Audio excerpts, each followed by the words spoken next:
This rapidly changing world and perpetually changing world need the leadership of astute and versatile leaders. Why?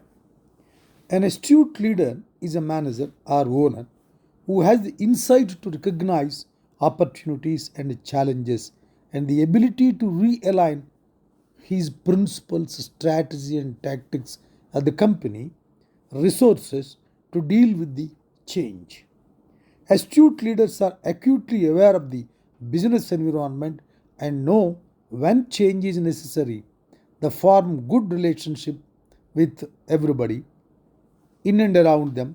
They can draw their support when they need it. The combination of insight and shrewd judgment. Astute leaders keep their ears to the ground by talking to their team. They can monitor what is happening in the market so that they are aware of any threats to their customer base as well as opportunities to introduce new products to meet the changing needs of the customers. They will meet various sections of the people, including commentators, discuss their views in the market and will improve their market insight. Improving the market insight is one of the great characteristic feature quality of an astute leader.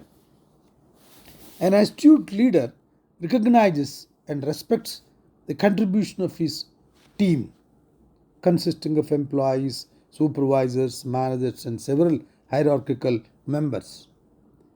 They have take the opportunity to meet the employees face to face and discuss how they feel the business could change, giving the group the responsibility to contribute and motivate them to perform a high level performance. By involving their employees in decision making rather than issuing orders in an autocratic way, they can build a committed workforce that will help the organization to meet the goals. So, astute leaders recognize that their business is part of the larger community. I read it again. Astute leaders recognize that their business is part of the larger community by maintaining good relationships with the entire circle enveloped their business, which is very important. Their planning, their recruitment drive, and expansion of business, everything will be strategically viewed with all care about the principle that their business is part of the larger community in a particular segment. The major challenge of most executives is not understanding the practice of leadership. It is practicing their understanding of leadership. This is very a difficult process. Social astuteness is a part of the understanding people. It is a skill that enables one to accurately read and respond diplomatically and intelligently to organizational trends and norms. Social astuteness also allows people, the leaders, to deal effectively with company politics, making it indispensable skill for anyone who finds themselves in a position of a leadership. They'll make skill as the essential feature for promoting a person, the upgradation of the skill, and allow them to become a leader. When they only get that leadership qualities and urge, then only they will try to promote them to the higher level of leadership. Social astuteness is widely recognized as a beneficial in the workplace. Studies demonstrate that social astuteness explains the relationship between proactive personalities and performance as well as personality and altruism. To improve the social astuteness, what are the things to be required? First of all, they have to increase their skill capacity, more emphasis for social astuteness. This relationship can be explained by the fact that skills are significantly associated with the transformational leadership. This is the one which plays a vital role because an organization shall have a transformational leadership, a wing, a separate wing which will always think about transformation, which will always review the processes and systems periodically and find out what are the changes to be brought in the leadership, in the structure, and the revision norms required will be dealt by this wing. That wing will take the responsibility of transforming the organization according to the changes in the environment of the business and changes in the environment of the society, because after all, organization is a part of the society. A charismatic personality and influential leader transform people and places. As a result, people high in social skill naturally move up the ladder ship of pipeline. This is where the true leadership ability of a CEO lies, because whenever he is giving a promotion, whenever he is bringing a person to a higher level of the leadership, he should view all these qualities in his mind. Instead of that, keeping several other factors into consideration, maybe purely performance, maybe purely loyalty, that will not give an opportunity to build up strong leadership for the future in that organization, and in the long run it will affect the organization. To hone your skills, try observing and participating in your company's management activities. This idea, this instinct has to be developed in all cadres of the hierarchy. Additionally, take time to read books. Every leader, he must take time to read books, attend courses and workshops, and watch TED talks on power and politics. Finally, reflect on how the things you learn apply to your company and challenge yourself to put them into practice. Here lies the pragmatic balance and pragmatic equilibrium of the personality of the CEO or the major directing leader. What he has read, what he has observed in the organization, if he is bringing a change or if he wants to bring a change, whether it synchronizes to the culture of the organization, the social pattern of the organization, whether it syncs fully or not, that depend on the discretion of the CEO. Hence, the role of a CEO in this part is very, very important and vital. An astute leader always he must review himself, self-review conduct, and he must be beware of becoming a pseudo transformational leader. This is what is happening in many organizations. Everybody gives a pose that he is a transformational leader. He wants to bring so many changes without even properly reading, without even properly diving deep into the methods and processes and systems of the organization, saying that this has to be transformed, that has to be transformed. That sort of logical, or I can rather say, that sort of illogical affirmations will not help the organization to move forward. Hence, the entire management must see very cautiously and carefully that there shall not be an environment to give an opportunity for many people posing them as a pseudo transformational leaders and communicating themselves with everybody that they are transformational leaders. Pseudo transformational leaders score high in many facets of transformational leadership, but they also rank high on dark thread personality traits, psychopathy, narcissism, and Machiavellianism. I read this again: psychopathy, narcissism, Machiavellianism. These three qualities may make some personalities to become close to the power centers of an organization and may occupy the higher leader, but in a long run they cannot contribute either to the strategy or to the culture of the organization. To own skills, one should resist the temptation of misusing them. Reflect on why you pursue different positions of power and how you use your influence. Check in with your subordinates and ask them to reflect openly on your leadership to make sure you are using skill in the right way for the right reasons. Social astuteness commonly considered to be innate, either you have it or you don't. Today, however, research is increasingly suggesting that social and political skills can be developed and improved. There are so many examples for things few leaders have achieved and obtained the skills, upgraded their skills in these two angles. And practice mindfulness, learn to network, engage social astuteness. These three important features will give an opportunity to any leader to convert him into an astute leader. Who are the best leaders? Who will be the best leaders to lead the organization?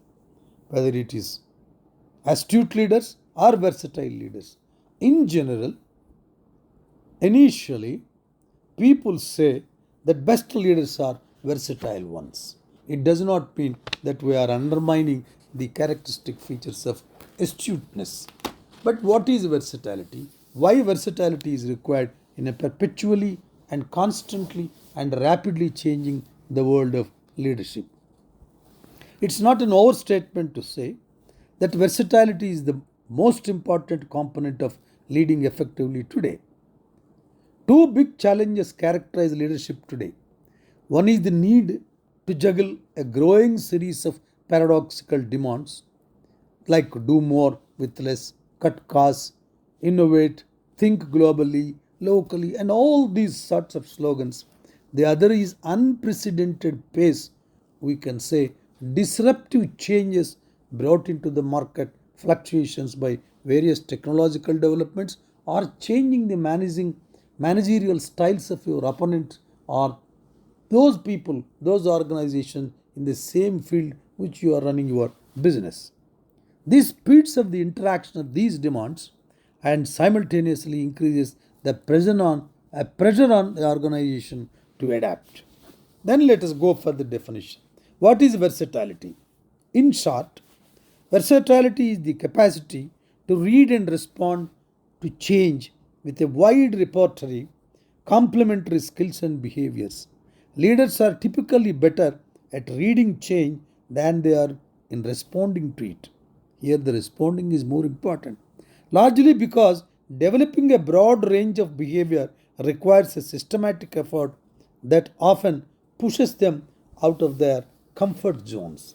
Unless one come out of this comfort zone and clinically analyze with all precision what is exactly happening around him, that is the coterie or the inner circle of the leaders which he is leading, if suppose the example of a CEO, or other various hierarchical levels, what are the interactions, what are the aptitudes and attitudes of these leaders in developing a strategy or developing a cultural fabric in the organization.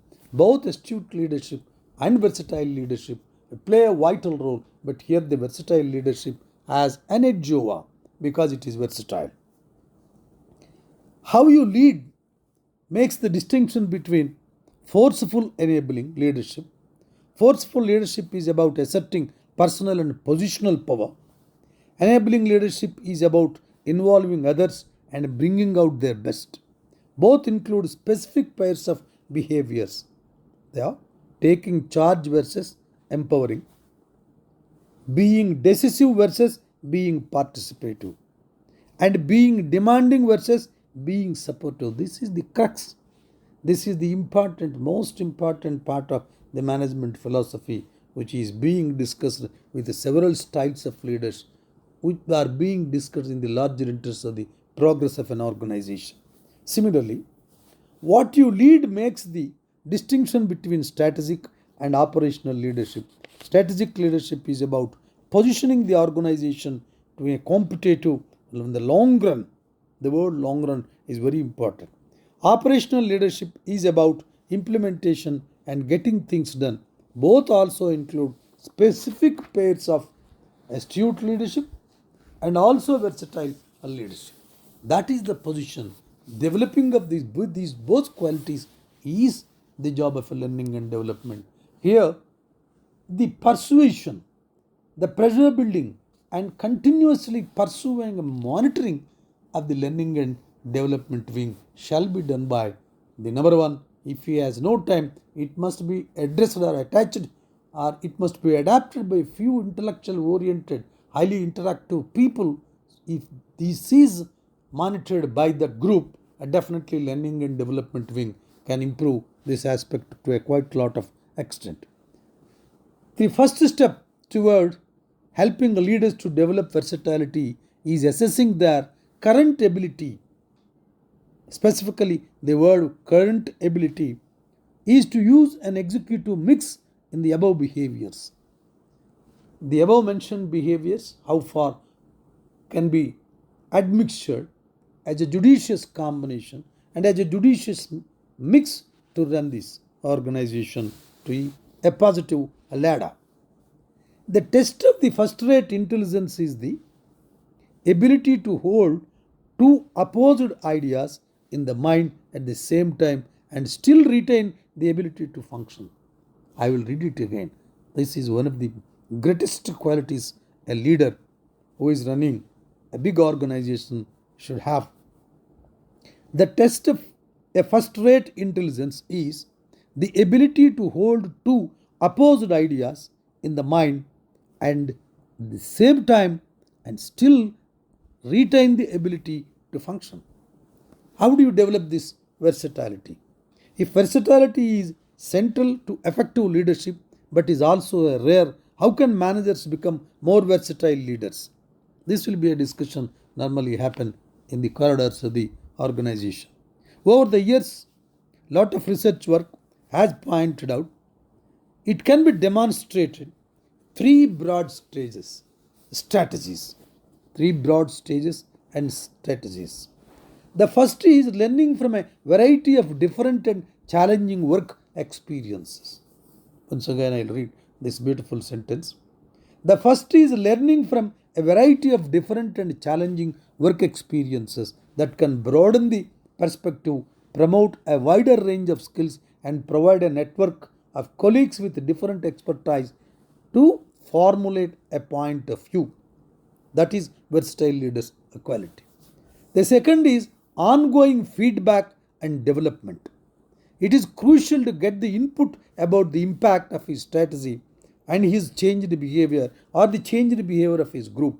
Versatile leaders not only respond well to change, they also change their behavior in response to constructive criticism, inviting constructive criticism, responding to the constructive criticism, and having a palatable atmosphere, creating a palatable environment for inviting a responsible constructive criticism is the greatest quality of a leader. What should I start, and continue doing to be more effective? These questions must be posed to himself and to the team by the leader. The third strategy for developing versatility is personal development. Becoming a more well rounded person involves being aware and open to opposing skills and behaviors and not being blinded by your strengths. Versatile leaders show a pattern of stepping beyond the familiar and comfortable, often intentionally to stretch themselves. Their less versatile counterparts cannot do that. Comfortable, often intentionally to stretch themselves beyond the normal things. That is a great quality of a versatile leader. No doubt, both astuteness and versatility, but a versatile leader definitely had a bigger role in developing organization. Certain organizations develop a team which consists of both versatile leaders and also astute leaders. Use them as a combination or utilize the services of this sort of leaders depending on the situation. That is the greatness of the management team or the par excellence par excellent quality of the higher top body. Related to this third strategy, a great debate presently raising not just among the leadership professionals but everybody who want to prepare an increasingly uncertain future. On the one hand, there are those who recommend maximizing strengths, which leads to people becoming narrow specialists. I personally, and majority of the managers with a lot of experience personally, they are against maximizing strengths and making people to convert them into a narrow specialist. If they are confined to a narrow specialization, they can never become a versatile. If there is no quality of a versatility and developing his personality as a versatile leader, definitely he cannot run the organization in the long run. On the other hand, there are those who recommend trying a variety of things, which leads to people becoming broad generalists. Range provides an excellent analysis of this debate, but conclusion, after discussing the above things from various aspects and from various viewpoints, the wider a leader's lens on the world, the larger their repertory of skills, abilities, and behavior, and the broader they are as a person, the more likely they are to lead their people, teams, and organizations to success in a rapidly changing world.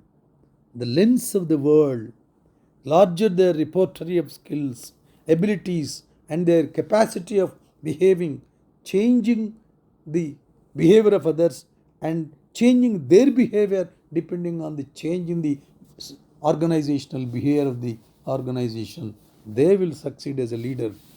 In this part of this my talk, I request all young managers to read, to live up to the expectations by reading vast literature available, academic literature available with all examples of several leaders, so that they will upgrade their skills and become both astute and versatile leaders and be successful in their career and bring success to the organization. Thank you.